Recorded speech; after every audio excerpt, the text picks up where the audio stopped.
about their personal experiences connected to some of the concepts that I was talking about.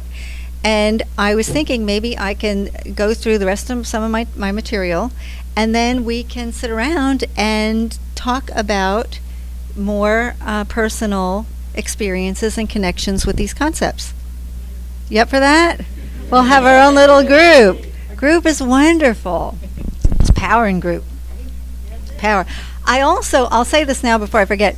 I read the most fabulous book. It's called Leaving the Fold. It was written by a woman. Do you know it? Leaving the Fold. It's about how hard it is to. I don't know if she's lesbian or not. She might be, but how the whole process and steps and what happened. Lots of stories about leaving a fundamental religion and getting into your power. The book is wonderful. It was just one of those books where it was so eloquent how she write would be. I'd read a page and go, I have to read that again. Have to read. It just was so well said, and I just totally recommend it. So, Leaving the Fold. Okay? Nope. I don't, but I'm sure there's only one Leaving the Fold. Actually, there's a movie too. Yeah. There's a movie? There's a movie about an Orthodox Jew. Yeah, that's G-O-D in disguise. No, there's a Leaving the Fold movie now too. Wow. But on Amazon, there's Leaving the Fold, a guide for fundamentalists, By Christine. It's a woman. psychology and counseling. Hold on. Okay. Oh, this is so good. Don't you love the internet? Look at this. Information at our fingertips is perfect. Marlene went out. Leaving the Fold, a guide for former fundamentalists and others That's it. leaving their religion. Yeah, that's it. Yeah. What's her name? Marlene? Marlene. So good. Marlene? So good. What did it say? Price? Yes. Yes, that's it. Amazon? Yeah, Amazon. Used We've and got then pictures of the book. We have. used. That's a reviews. That'll work. Use it. I'm telling you, it's amazing. So what religion did she come from? A Pentecostal, I believe. Yeah. What was that? I'm sorry? I believe she came from a Pentecostal. Ooh. I have to say something. It's kind of funny what happened. I've been remodeling my bathroom, and I was trying to finish up before everybody came to town, but the carpenter that I had hired to actually help, because I was doing it myself, but then I brought this carpenter to kind of help because I ran out of time. Uh-huh. And it's funny, he's Pentecostal of some sort. Well, yeah, they all say that. And it was funny because all of a sudden he started trying to recruit us. And at one point I had to walk upstairs, and I chewed his butt out from left to right. And I was like, long here in the damn bathroom, you know, finish up doing the job. And I said, you do not need to be talking to my friend. The last thing you need to do is be recruiting, trying to get them to go to people in church. And I said, I don't think you know who they are or why they were here. Very good. Barking up the wrong damn tree. But the reason I'm telling you this is it was kind of funny. It was like almost this general consensus that all came from this. Like, can you believe he said this? And he wanted us to his church. And I was like, oh, bitch. Yeah. Well, people try and do that, don't they? You know, they really do. And there are plenty of movies. There's G.O.D. in disguise. What are movies? For the Bible Tells Me So. Yeah, that's a good one. What else? There's. You guys want to make sure you have the mics because the people in the chat room are saying that they can't hear you talk. So. Okay. There's Religiosity. Another movie. What is it? Yeah. So we have quite a few. The Bill Maher one. That's the one. The Bill Maher movie? Yeah. Yeah, it was on the same. And wasn't there another one that was actually like done in Norway or Sweden? Yes. Yeah. A girl. Yeah, a girl. I remember someone told me that, but I want to see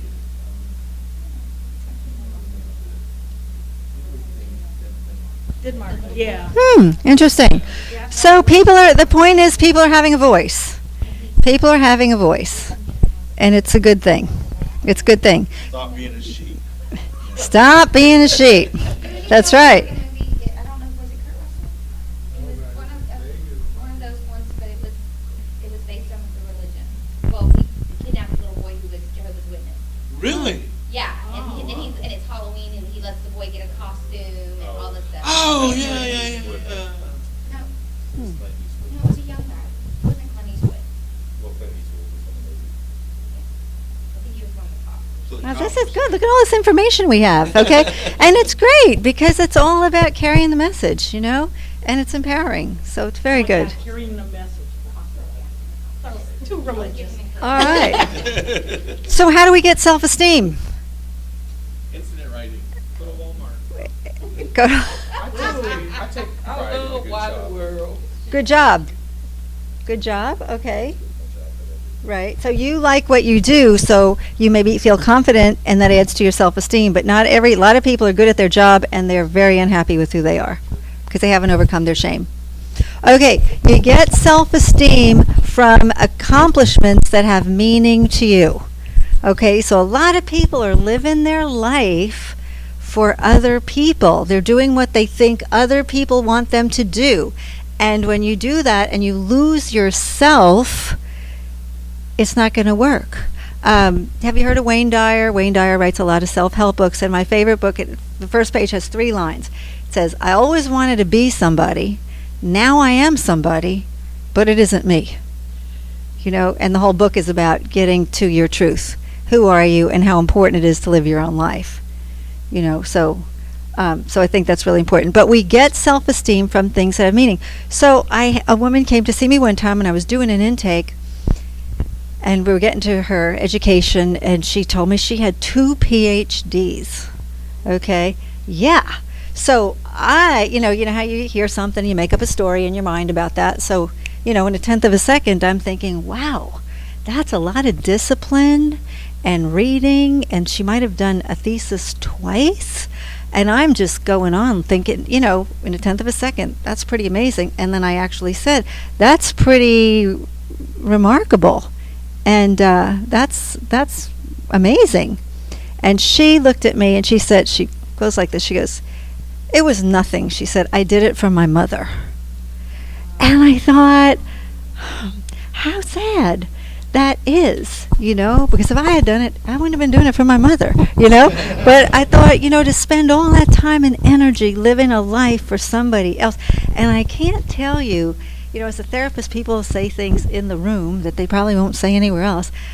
How many people have said to me, Denise, I knew walking down the aisle it wasn't the right thing to do.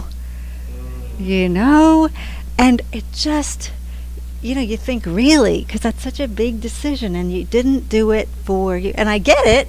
I get the pressure that people are under and that other people put other people under. And I get the need to please and be liked and fit in, and I want you to approve of me. For some folks, like the decision to be baptized, some pressure, especially when raising, Yes. decision to do, and you knew that you shouldn't be doing this. You knew it, but you did it anyway.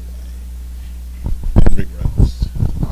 Yes, of course. Can I do my own religious self-disclosure? I mean, just you say, I remember, it's a memory that you forget because you want to forget the horrible ones. But at years it came back to me, and I thought, oh my God, I remember going to Catholic, and I'm not Catholic, but I went to a Catholic elementary school. They put us on the bus, and we had to have roses, and they took us to, it was in New York, Albany, to have the children do the anti-abortion thing. I'm like, are you kidding me? I mean, and yeah, I must have been like maybe 5th grade or so. We didn't know what we were doing, but I knew even then, I don't know if I should be doing this. Do you know what I mean? It was wrong on so many levels. Well, it was coercion is what it is, and let's have the children do this because it's so powerful when you have children doing it. And I was totally manipulated. That's manipulation at its finest, that's control. Power and control are different. Power is something that has energy naturally. The 12-step program is powerful. Nobody has to go. People go because they want to go. They choose to go. They get something out of it. A cult is not powerful. It's controlling because it makes somebody do it. See the difference? So power is positive. Control is negative. So having children do that we were being controlled. Do you see what I mean? But I would hope if I saw a group of children advocating for anything, I'd go, who's putting them up to this, no matter what it was, because kids can't decide for themselves. So as a result, I know better. The positive I'm taking out of that is my values contradicted is children can't decide. So when I see these little preachers at 9 years old, I mean, I went again the Catholic school. I remember in 8th grade there was a boy that wanted to be a priest. Well, his mother wanted him to be a priest. You know what I mean? And they had 13 kids in the family, and I did not really even buy the calling thing. The kid at 8th grade. How old are you? 12.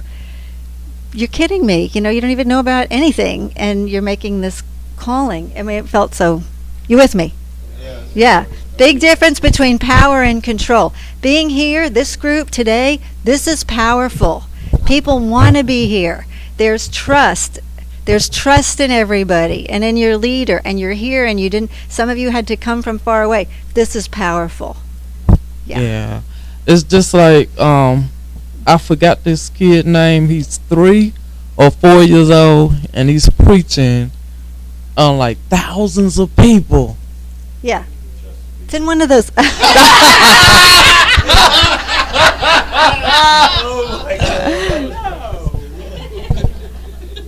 All right, you got it. Okay. So let me read this paragraph to you. Short paragraph. See what happens in here. See how this makes you feel. I'm a valuable, worthwhile person. I deserve love, respect, good relationships, health, and work that uses my abilities. I am capable of living peacefully with others, able to communicate well, to problem solve, and to resolve conflict. I forgive myself for not being perfect and learn from my mistakes. As I take positive risks to change within, I notice my outer world changes. I enjoy my life, feel good, and love the person that I am. Good, right? Says it all. Self-esteem. Yes, please do. Need a mic? Mike? On a conversation with this one yesterday. So Debbie behind me called me, and I missed the phone call Thursday, and I was stuck in traffic going to pick up June, and so I'm flipping through my phone, keeping myself entertained and coping mechanism. And without throwing it across the room again like I have recently. And I realized I had received a phone call from her and I never got. So I immediately called her, and she called back within a couple of minutes. And it was kind of funny because I had a flashback as soon as the conversation started, and I could sense the apprehension in her. And I felt it. And I knew it was kind of like walking to the lion's den or not. And I remember 9-10 years ago when I first walked into the Lion's Den at a conference, and not sure what kind of people were going to be here, and the only thing I could just tell her was, in 10 minutes you'll know whether or not you belong there. Just give me 10 minutes to show you that you belong here and that this is where you are. And I was like, and I told her, all I could tell her was, I said, I won't leave you alone, I promise you. You're not going to be the oddball in the room. And was that true? Has it been? It's true. Because one night I found a common bond through desperation one night. I'm like, there have got to be other people like me. So I Googled ex-Jehovah's Witnesses are gay, and then boom, and I'm like, what? Oh my God, I read every single story. It's wonderful. Yeah, and then we're having a conference in Houston, and this was months ago. I saw it, and I told Donna, I said, I don't know what this will be like, but I have to go. I just feel driven to go. And she's like, well, I want to go. And I'm like, you want to go? I barely want to go. I just need to go find the people that know what I'm feeling about. Yeah. But she wanted to go to try to understand. But what helped me, I was really scared, and then I've been saying for like the last week, you know what, I don't think I really want to go. It's probably going to be weird, and the people are going to be weird, and the whole thing's going to be weird.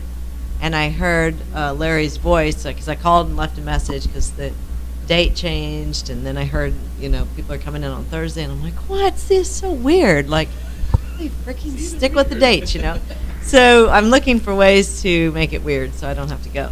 But his voice was so sweet on the phone. The message left me back. Oh, he was.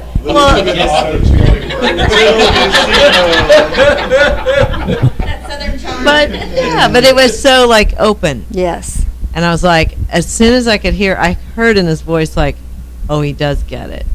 And so then I felt, and then I told Don, I said, I'm actually excited to go now. I just talked to the guy, and yeah, in just 2 minutes. It's wonderful. This happened what I do find that happens in this group is that what Denise was saying a minute ago made me think about it, is that we always walked around with these false pretenses. We wore the mask, and there was no outlet to ever be able to open up your true feelings and say, my God, you look cute, Jesus Christ, and I'm attracted to you, and we could never be true to ourselves. And it's like all of a sudden the whole witness persona drops, and we are actually still amongst our brothers and sisters, but we are who we always wanted to be and who we actually really are. If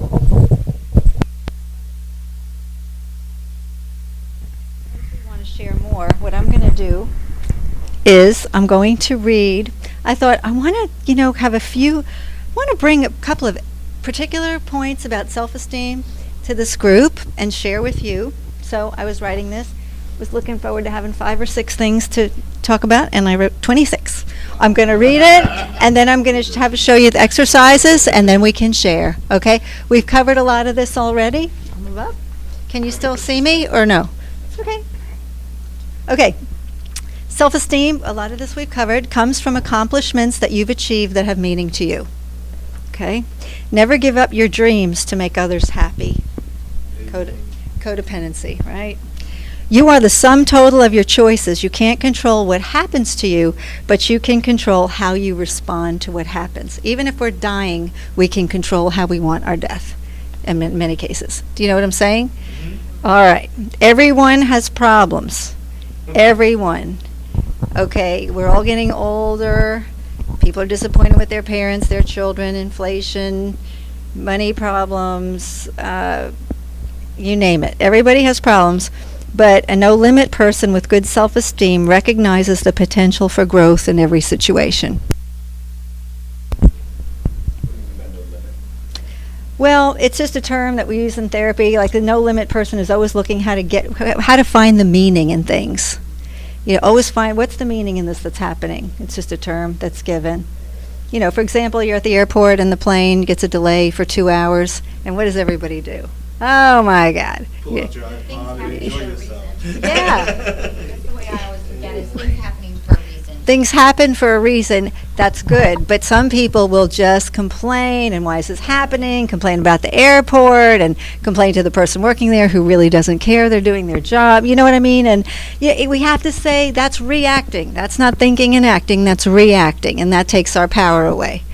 Okay, so it's about, try and be no limit. Find the good. Okay, someone else's opinion of you is just that. People with low self-esteem tend to think other people's opinion of them is more important than the opinion you have of yourself. The book that came out is like the book was okay, but the title was the best. It said, "What you think of me is none of my business." You get that? Written by a female Unity minister, by the way. But it's a good book. But what you think of me is none of my business. My job is to take care of my life, my inner world, my friends, family, job, where I have responsibility. Anything else, I'm not in control of what you think of me. Because people are going to look at us and project. They're not going to like me because I'm skinny. They're not going to like me because I'm from New York. I can't do anything about that. I can just have the best life I can have and hope that you see that and accept that. Okay? Yeah, it's a great book. You get treated in life the way you treat people. You teach people to treat you, right? We teach people how to treat us. If I have a couple and it's like, he or she does this all the time, and I can't stand it, and I want it to change, and I'll say something like, well, how long has this been going on? Well, it's been going on for 10 years. It's like, probably likely not going to change. I mean, that person learned it's really okay. You don't want to complain about something for 10 years. You complain about something 1 or 2 times.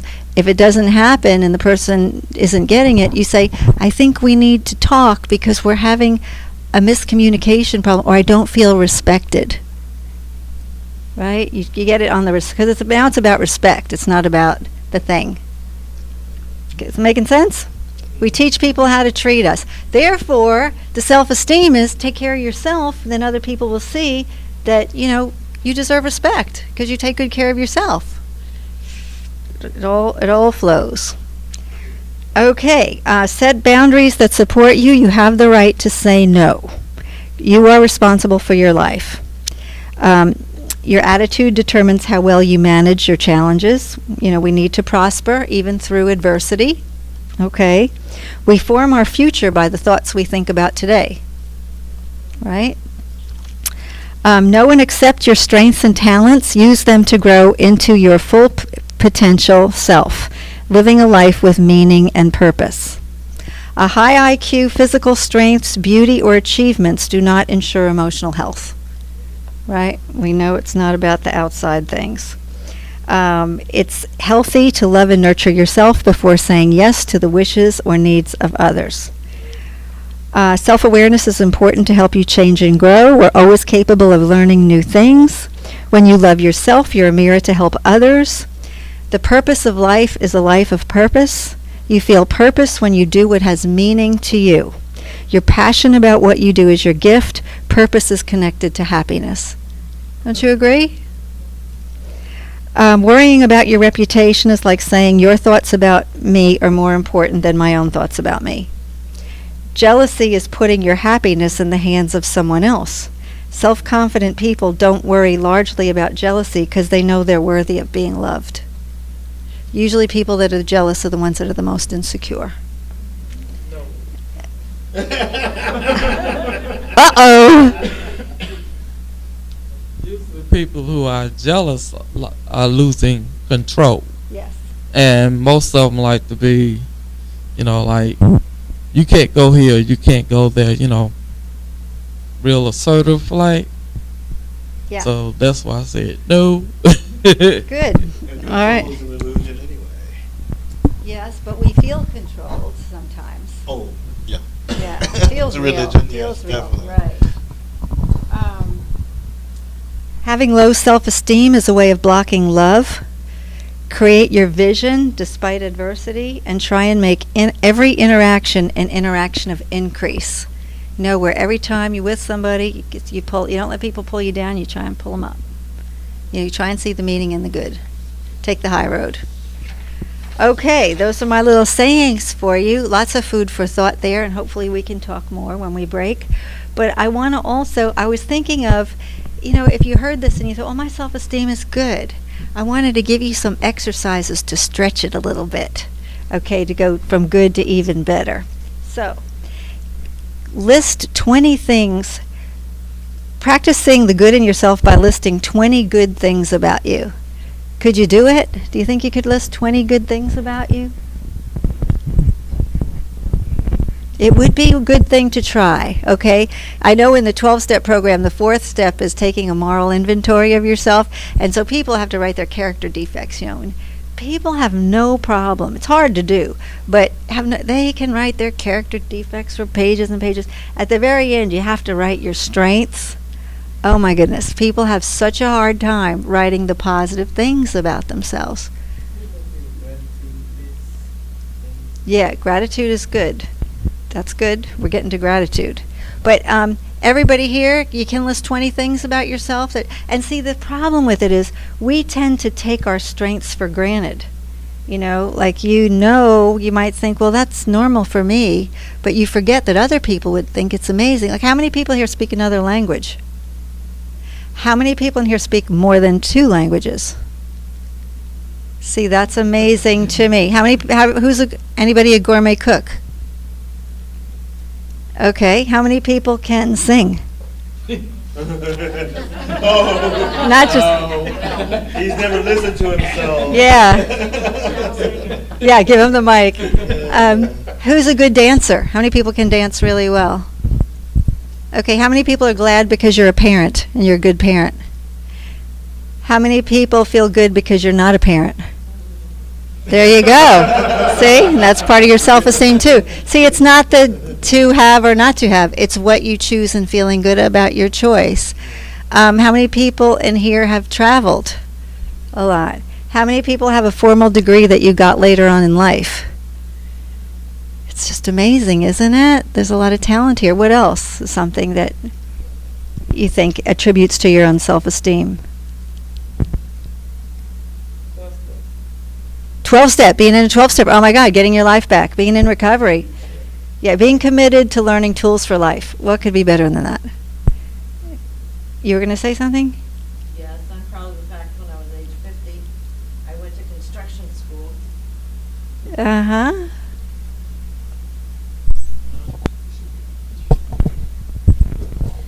I went to construction school and I'm nationally certified on 11 pieces of heavy equipment, bulldozer, excavator, backhoe, dump truck, all of that. But I don't do it for a living now, but I did have an amazing experience. Fantastic. Fantastic. How many people took a second career? Yeah. Yeah. But see, there's so much talent in this room. You know, we all have talent, and maybe what you're taking for granted is something that somebody else might say, "Oh my God, that's amazing. Wish I could speak 3 languages or 2 languages and do some of the things." I always talk to all of these. That's one thing I always tell all these guys that I meet face to face all across the United States is I am always amazed at gay ex-Jehovah's Witnesses. I mean, they are a breed of people that I really have never found anywhere else in any other type of group. And I mean, the loyalty, the love, the dedication, the desire to want to be something more than what they are. Mm-hmm. It's great. It's wonderful. Thank you. Okay, gratitude. We are trained only to be grateful when things work out the way we want. Isn't that true? Right? But we have self-esteem is about practice being grateful in any situation. Can you write down 5 things that have not worked out the way you wanted them to, but find what you're grateful for anyway in those situations? That's a big stretch for self-esteem. Okay? It worked out, it didn't happen the way you wanted it to, but you found something to be grateful for anyway. That's taking the high road. Okay? What is one way you can be proactive instead of reactive to a problem you are currently facing? So just we all react to our problems. How can we be proactive? Okay, some people live 90 years, and some people live 1 year 90 times. Think about how you would love to live the next year of your life with intention. Where you say, this year I want to see this, or do this, or be this, or create this, or experience this. Good to have things to look forward to. What would you like to create in your life so you're not living the same year over and over again? Okay. Here we go. We're almost at the end. I know these are stretching. Ask 3 people you know if there is a way in which you manipulate them.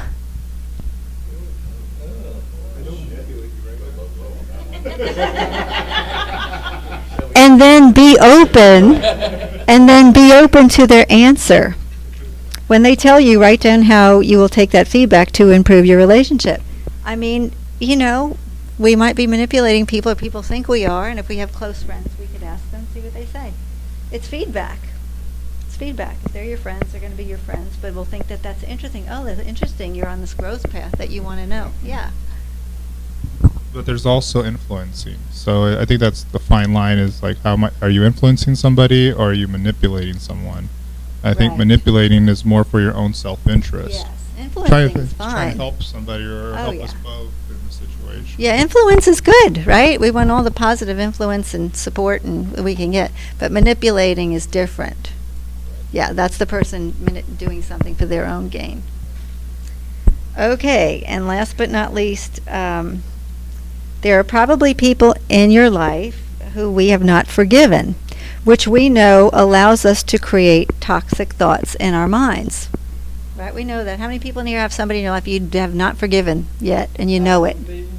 I can't. Okay, I'm with you here. Okay. So, yeah, okay. So what it is think about an authentic agreement with yourself and how you can no longer allow that person's actions to control your life. Sometimes we just want to give it less power. Incident writing situation like that. Could, definitely could. Know that, yeah.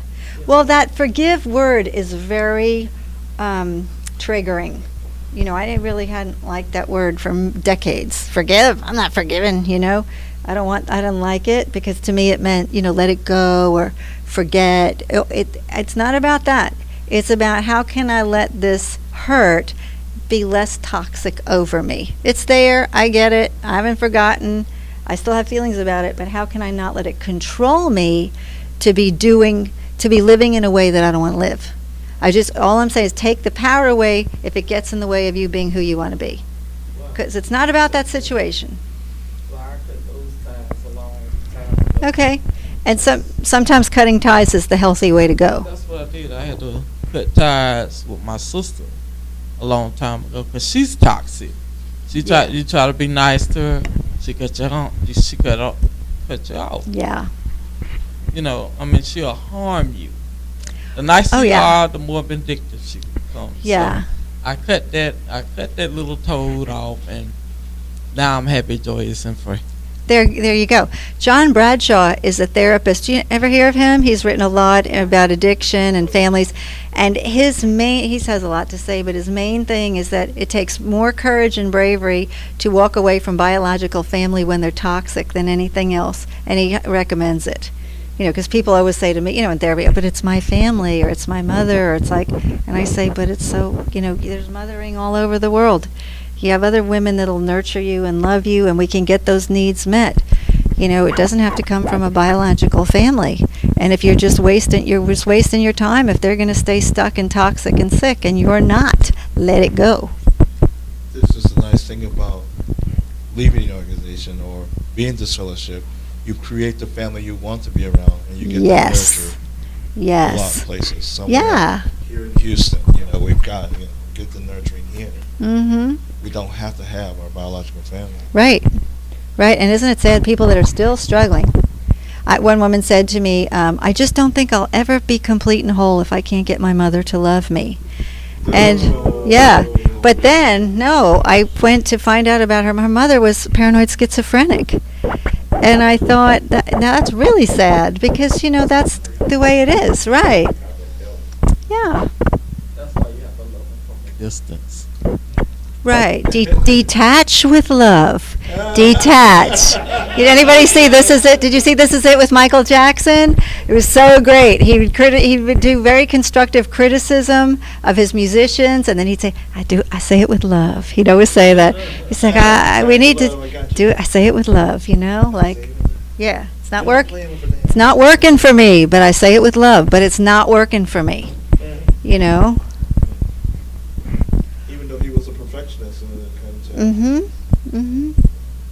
Okay, I hope that's given you some information and food for thought, and that you can maybe apply that in your own life.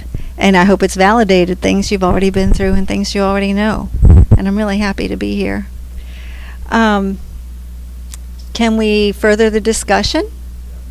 Or any thoughts from anything that's come up? I think so. Oh, thank you.